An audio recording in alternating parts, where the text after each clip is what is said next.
บายดีข้าพเจ้านางศรีสุดาพุทธวงศา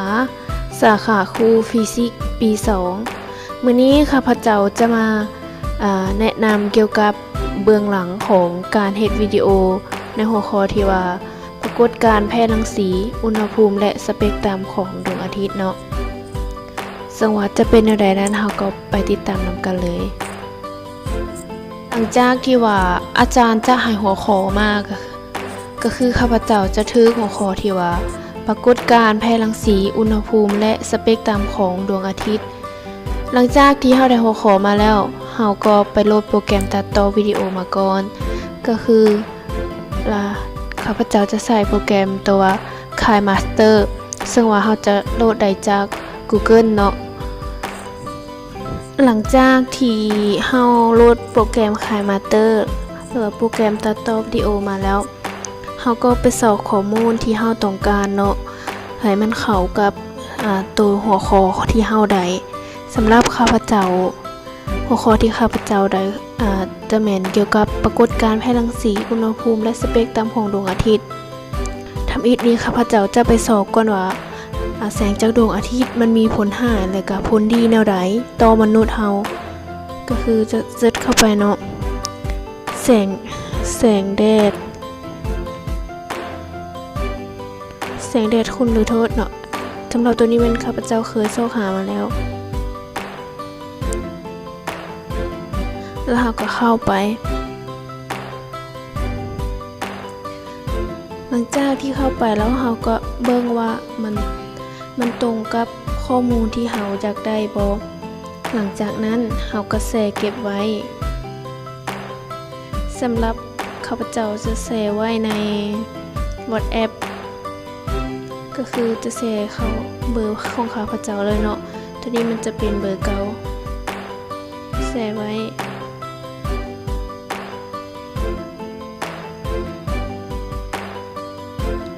แบบนี้เนาะตัวอื่นก็เช่นกันตัวอื่นเราก็อยากได้ข้อมูลในอย่างเราต้องเสิร์ชเข้าไปแล้วตัวอย่างคือเราอยากได้รูปภาพคือกันตัวอย่างว่ารูปภาพดวงอาทิตย์ที่เราจะมาใส่ในวิดีโอเนาะรูปภาพตัวใดที่คิดว่ามันเกี่ยวข้องกับสิ่งที่เราอยากได้หั่นเราก็เข้าไปหลังจากนั้นเราก็ดาวน์โหลดรูปภาพสำหรับดาวน์โหลดเราคือเราจะแตะข้างยูทูบนี่เนาะหลังจากที่เราแตะข้างแล้วมันจะมีตัวเด้งขึ้นมาคือเมื่อกี้เนาะมันจะมีดาวน์โหลดลิงก์ใส่ลิงก์เปิดรูปภาพดาวน์โหลดรูปภาพอย่างต่างๆแล้วเราก็ดาวน์โหลดรูปไว้หลังจากนั้นเราก็ใส่ลิงก์ไว้เพื่อเวลาที่เราไปใส่ในเวลาเราตัดต่อวิดีโอ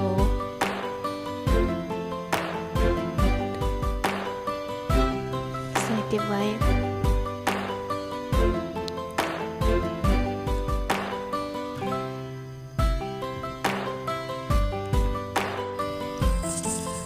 หลังจากที่ว่าเฮาสอบข้อมูลรูปภาพและวิดีโอได้ครบแล้วเนาะเฮาก็ไปบันทึกเสียงข้อตัวนี้เฮาก็บันทึกเสียงเนาะบันทึกเสียงที่เฮาจะเว้าเกี่ยวกับเนื้อในที่เฮาสอบมาหั่นหลังจากที่เฮาบันทึกเสียงได้แล้วเนาะเฮาก็ไปเข้าตัวKineMaster เพื่อไปตัดต่อวิดีโอ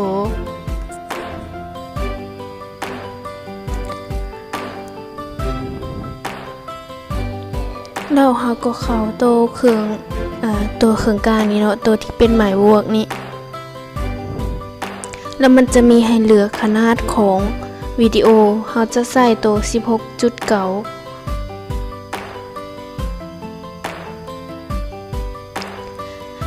หลังจากนี้เนาะเราจะเอารูปภาพ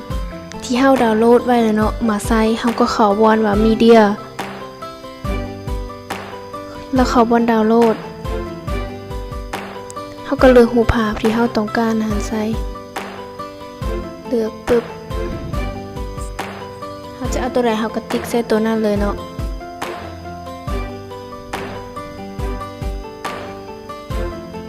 ติ๊กใส่เลย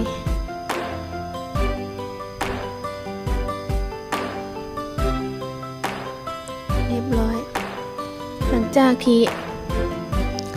หาเอารูปภาพมาใส่แล้ว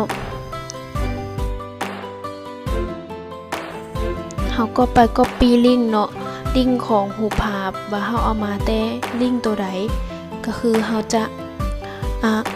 เข้าไปWhatsApp เนาะเพราะว่าเขาเซฟไว้อยู่บนใดเขาก็ไป copy เอาตัวนั้นจะไปเข้า WhatsApp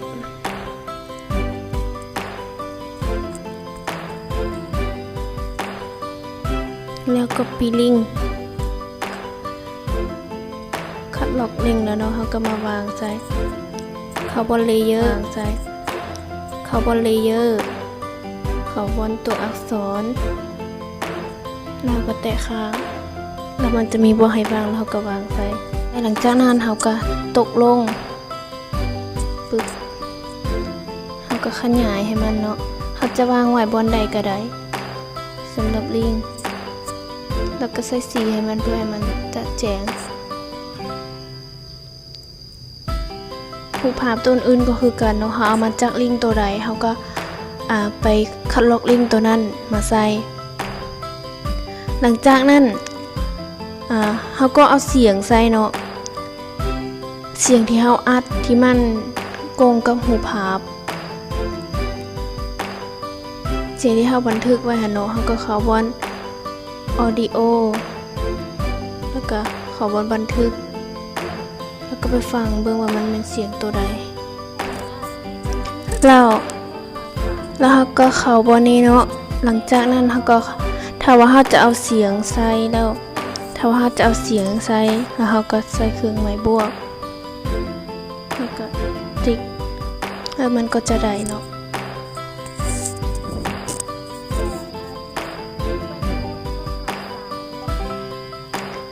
ให้มันโกงกับหู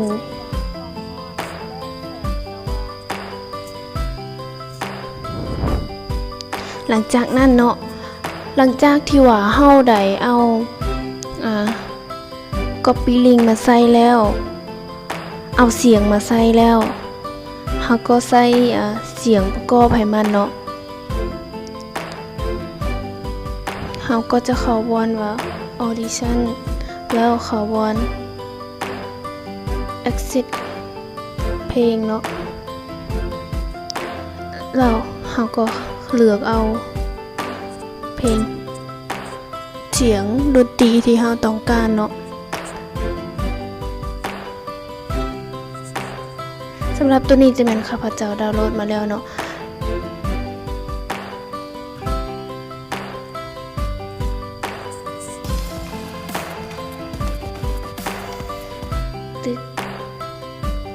ถ้าว่าเราจะใส่เราก็ติ๊กเครื่องหมายบวกนั่นเลยถ้าว่าเราจะเขียนหนังสือใช่เนาะเราก็เราอยากเขียนหนังสือใส่บนรูปภาพเพื่อแนะนำรายละเอียดต่างๆเพิ่มเติมเนาะเราก็เข้าบนเลเยอร์แล้วก็ตัวอักษรแล้วก็เขียนสิ่งที่เราต้องการใส่สารคดีปึ๊บแล้วก็ติ๊กแล้วมันก็จะได้ตัวอย่างว่าเนาะเราจะตัดส่วนใดส่วนหนึ่งของวิดีโอออกก็คือเราก็จะแตะเข้าตัวนี้ให้มันเป็นสีเหลืองครอบสีเหลืองถ้าว่าเราจะตัดในตอนท้ายของมันตัวอย่างเราจะตัดในตอนท้ายของมันเนาะเราก็แตะเข้านี้แล้วเราก็เข้าบนตัดเราจะตัดจุดใดก็คือให้เส้นขีดแดงนี่เนาะเป็นตัวขันระหว่างจุดที่เราจะตัดจากนั้นเราก็ตัดถ้าว่าเราต้องการตัดไปทางซ้ายเราก็เข้าบนที่เขาเขียนว่าตัดไปทางซ้ายของหัวอ่านแล้วถ้าว่าเราจะตัดส่วนทางเบื้องขวาเนาะเราก็เข้าตัวว่าตัดไปทางขวาของหัวอ่านเราก็ตัด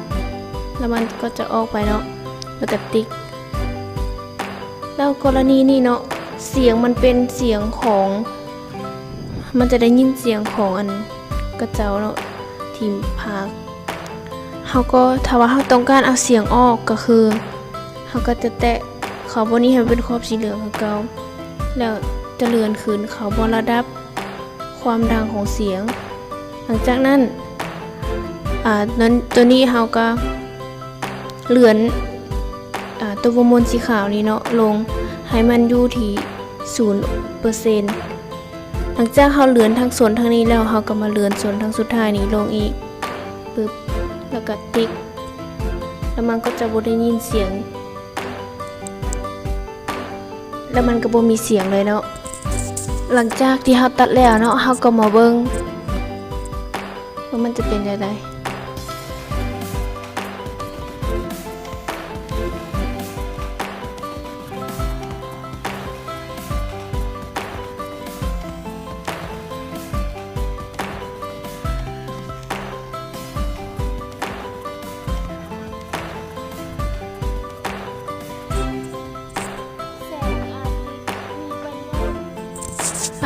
ก็จะประมาณนี้เนาะหลังจากที่ว่ามันแล้วเนาะจากที่ว่าเฮาตัดต่อเรียบร้อยแล้วสำเร็จแล้วเฮาก็ออกเพื่อบันทึกเฮาจะเข้าบน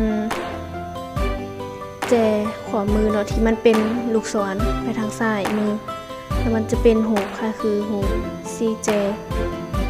เฮาจะเข้าบนนี้แล้วมันจะออกหลังจากนั้นเราก็เข้าวิดีโอตัวที่เราตัดแล้วเมื่อกี้เนาะแล้วเข้าบนเทียนดูทัดจาก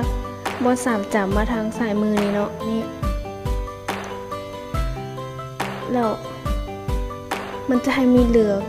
ความละเอียดตัวนี้เราจะใส่ตัว 360p เราก็เข้าบน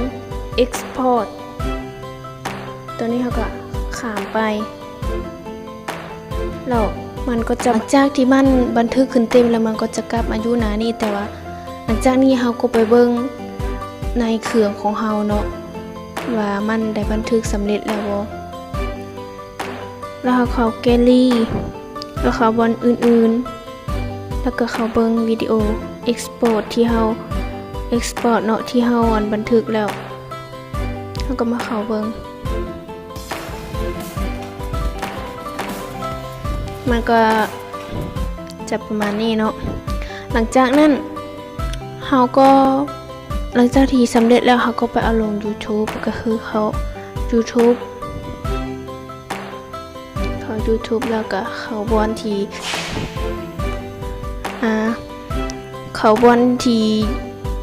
อยู่ทางอันยูทัศบอนที่ค้นหานี่เนาะทางซ้ายมือบอนที่เป็นกล่องวิดีโอนี่คำวันนี้แล้วก็เอาวิดีโอที่เฮาเฮ็ดสำเร็จแล้วหั่นเนาะเลือกเอาติ๊กเอาหลังจากนั้นเฮาก็มาเขียนคำอธิบายหรือว่าสื่อของหัวข้อที่เฮาได้เนาะตัวอย่างว่าหัวข้อที่เฮาได้มันแม่นหยังเฮาก็เขียนใส่ตัวนี้จะเขียนวิชาสารคดี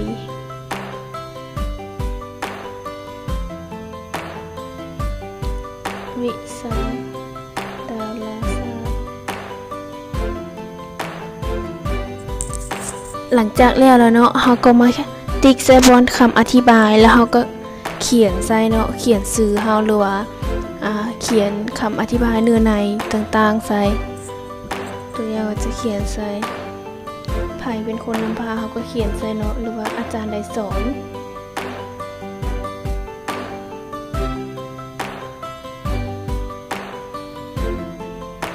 โดยอาจารย์ใดเขาก็เขียนใส่แล้วก็เขียนชื่อเขาใส่พร้อมมันก็จะประมาณนี้เนาะคือเนื้อในเอามาจากตัวใดเขาก็เอาลิงก์ตัวนั้นใส่พร้อมแล้วข้อมูลรูปภาพเนาะข้อมูลรูปภาพเอารูปภาพนั้นมาแต่ลิงก์ตัวใดเขาก็copyลิงก์ใส่นี่หลังจากแล้วเขาก็ติ๊กใส่ตัว ลูกศรอยู่ทางขวาเนาะตัวที่เป็นสีฟ้าหันแล้วมันก็จะอัปโหลดโอเคเนาะมันก็จะอัปโหลดแล้วเราก็ท่ามันเนาะเพราะมันจะสาหน่อยนึงหลังจากแล้วเราก็เข้าไปเบิ่งได้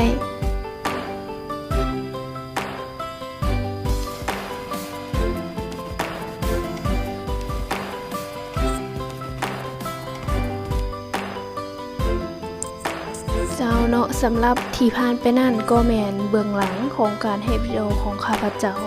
ท่านี้ขอกล่าวคำว่าขอขอบใจที่ติดตามรับชม